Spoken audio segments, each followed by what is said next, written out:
akkamii irraanfatteeti. Ilma arsii tokko gaafa ajjeeftu ilmi walloo tokko akka du'u akkamii irraanfatteeti. Sigalee maaliif yoo jette ilmaan hiyyeessaa isiniin mari'atanii ni miti. Namni akka keessan intarneetan qabu. Hiyyeessi karaa deemaa jira. Waan ati gaara keessa teettee dalaydu quban qabu. Telefoonan qabu. Miskiinni isaa biyyaa bahee dalagadha jedhee bahararraas bahe waan nuti miidiyaarra haasofnu kana waan walloon haasa'u kana waan gama arsiiti haasa'u kana isaan miskiinni kun quban qaban. Telefoonan qaban infoormeeshina kana quban qaban. Miskiina kana gaafa isaan qaban ati ilma arsii tokko miila cabsitee miskiina kee kanaaf maal yaadde? Sima qofatu dhiira ofsee taate. Kanaafuyyuu nuti akka Oromoo tokkotti badiin isin jalqabdan ana qofaa miti waan mana harka jiru kana yoo gabbaase warri sheeka warri qeesii jedhee maqaa arsiitiin araaraaf isinitti fiigu marti isaa isinii garagalaa jechuudha. Gara quba qabdanii amma isin waan mana harka jiru kana yoo gabbaase sheeyni keenya arsii keessa taa'ee aktiivistiidha ka ofiin jedhu ilmi arsii dhalataan arsii hundisaa akka sa'a kana isinii garagalu shakkiin takkan jirtu. Waan amma harka jiru kana yoo miidiyaatti gaffide jechuudha. Dhugaa isinitti maan. Sheekoleen har'a isiniin araara jettu tun jettu. Dhalataan arsii tokko har'a nageenya habuu jedhu kuni hundi isaatu akka isinii garagalu shakkiin hin jiru. Wanni shakkoneessaan wanni nama jibbisiisu wanni nama gaddisiisu. Ka isin haasa'an gootan ka isin gochaan gootan viidiyoo kumaataman nu addunyaa rakka nagaan hin jiraanne gadi lakkisu qabna. Safaaraan biyya Yemen, Soomaaliyaa, Jibuuti, biyya Liibiyaa jirtu hundarra gad lakkisu maqaas gand abbaa kee obboleessa kee haa taatu. Booda obboleessa kee jechuudha ka deemtanis. Gad lakkisa harmeenti obboleessa kee yoo akkana ta'e hin ciisa. Ani yoon akkana miidhame muka jalaan natti ruuqan akkana teessanii maal naa gootan namni humni takka sirra qabamtanii yoo jara miidhame kanaaf gartee hin tumsine. Ma hin beeytan lookeeshina walii beeyti. Feemosonni asirra jiru jara kana lookeeshina isaanii qaban jarana. Dhiiga booyaa bulle ibaadaa kadha dadhabne waldaa keessa akkam jennee dubbanna ummata hayyuusa abaluufaa fida raayyaa fida arasari durriyyee kanaa anaaf yasii do'a qabaaf.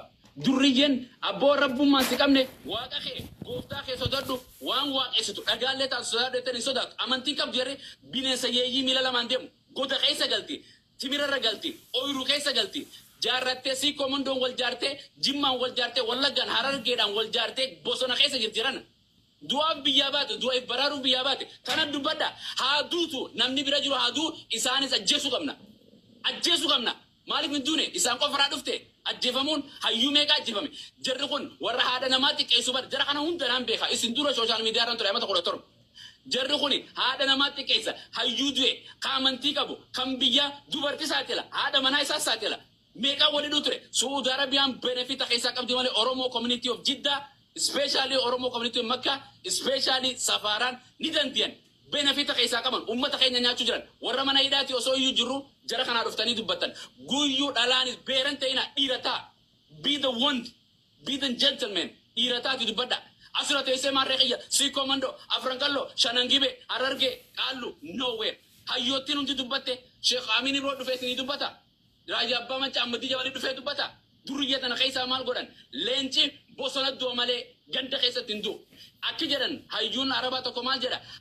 leenci yeroo beelaa nama miidha ilmi namaa gaafa ruuzoo quufee dijaaja quufee salliita quufee dhugee fincaa'e nama miidha ilmi namaa jarri kun quufte ni hunkun nama miskiina tahariba waliin deeman amaaraa akkana godhuun qaban siltee akkana godhuun qaban nama foon ofii keessattuu amantii takka waliin qaban jarri kun wallahi lazim sani baan isin daqiiqaa dinaa kan itti giyyaa dhumate falli maali jara nagal lakkisaa jara kana namni wallole manguddummaadhaan yaammadha akka ganda keessanii ayyuu qabdanii kottaa jiran wallahi ani kana malee amma dadhabne koyyuu ati ziyaadata taka wari da furmaanni maali abdii dhiifa manaa godha obsaa dhiifa manaa godha qeyroo dhiifa manaa godha dubartiin dhaddacha murtii tuttuun dhuftu dubartii jara yaatan rarraa qabdan aqlii qabdan kofoo kaayyattan malee murtii takka hin jirtan wallahi lazim ummanni kun oromummaan qabu namummaan qabu maali ummata kana kara keessa rabbii nume silaa oromoon mata firraa baasnee dhiifnee amaaruma kana himanna amaara fannoo fannisee irra qaddasu kana jarana walloon kanaaf qabsooyte haacaaluun kanaaf diya jaarraa bakka dalee muuqiltuu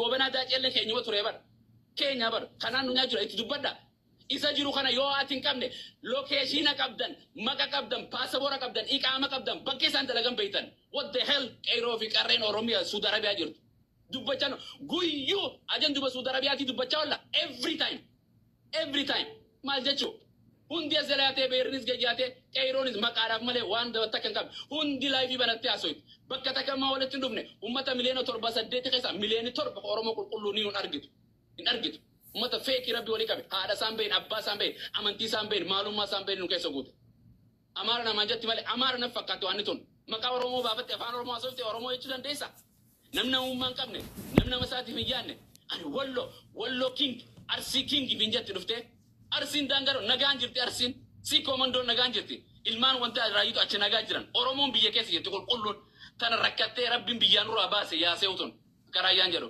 akkanumaan isin jedhan ofolcha falli keenya joollee teenya ilmaan walloo obboloowwan keenya Oromummaa amatee joollee tana gallakkisa ilmaan nu gallakkisa waan irra walii dhabdan manguddummaan isin ilaalla jarri qabame kuni warra nagahati walaba karaarra deemanii aloolan jara keenya booji'emaan nu bira jira jedhan biyyi teenya Soomaaliyaa biyya adda addaatti wal lolu jirti Oromoonis biyya keessa wal lolu mootummaa nagaa harkata namni biyya ofiitiif silaatumsa asirra dhufee dubbii beeraa keessa dur dubbii beeraa naa seenuu ture isin dura dubbii durriyye Allahu akbar